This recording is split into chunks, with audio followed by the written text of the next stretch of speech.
How to turn off silent mode on iPhone without button.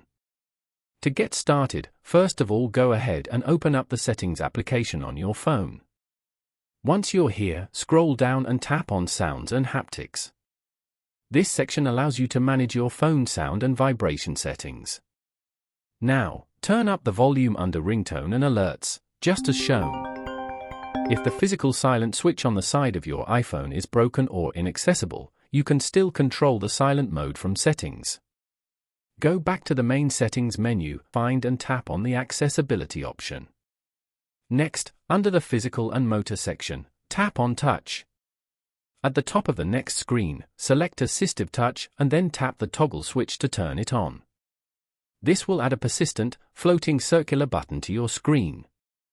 Now, tap on this new floating button to open the main Assistive Touch menu. From the menu options that appear, tap on Device. This will open a new set of controls. Here, you will see an icon for controlling your phone's ringer. If your device is currently silenced, the icon will show a bell with a line through it and will be labeled Unmute.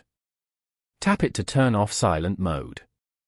Following these steps, you can easily turn off silent mode on iPhone without button.